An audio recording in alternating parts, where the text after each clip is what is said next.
Traumatic brain injuries claim the lives of more than 64,000 Americans every year, and most of them occur in children between the ages of 15 and 19 and in senior adults 65 or older.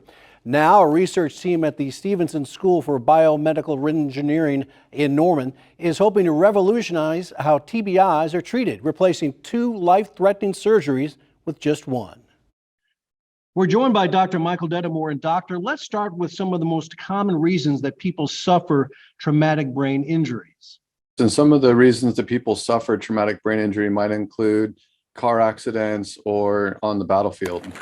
Brain injuries that are less severe that can happen as concussions in football games or soccer games or something like that, but those aren't necessarily going to be the more severe traumatic brain injuries that would lead to the need to remove part of the skull, the work that we're doing. Doctor, prior to your research, which we will detail in a moment, describe the surgeries that were typically performed following a TBI.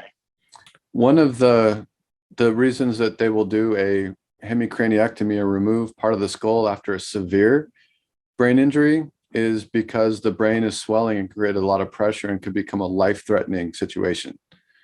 So for a less severe traumatic brain injury, that surgery wouldn't take place.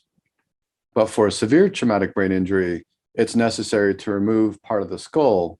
And that would be the first surgery, but then at some point you have to put the skull back, correct? A second surgery is needed to be able to put something back, whether it's the original bone or a plastic or metal plate or anything else. There has to be a second surgery. Now, you believe that this can be done with just 1 surgery. So in layman's terms, if you can, explain how that is done. And so the goal of the work is to see if we can eliminate the second surgery by being able to provide a material that can be placed at the first and therefore only surgery. The material that we are working on is something that can help regenerate the bone that is removed in the first place. It starts off as a paste-like material, and then after being spread into place, can be cross-linked or become more solid, but not solid like metal, something that is instead more flexible and allows the brain to swell and then can regenerate bone over time. Getting back to the previous surgery, what were the complications associated with 2 surgeries as opposed to just this 1? One of the issues with having 2 different surgeries is the period in between the 2 surgeries, where there is no barrier between the brain and the scalp. And there can become some psychological or neurological deficits where a patient might feel like they're in a fog or the lights are turned off in the room. Doctor, where do we stand right now? Are you performing these surgeries right now? As a responsible earlier step, we're working with a rodent model. So we're working with rats right now, and that's what the NIH grant is funded to do. But today, procedures all around the world are being done with the 2 surgery approach. And it's our goal in the longer term to be able to help with a centuries-old technique that's being done now in the clinic.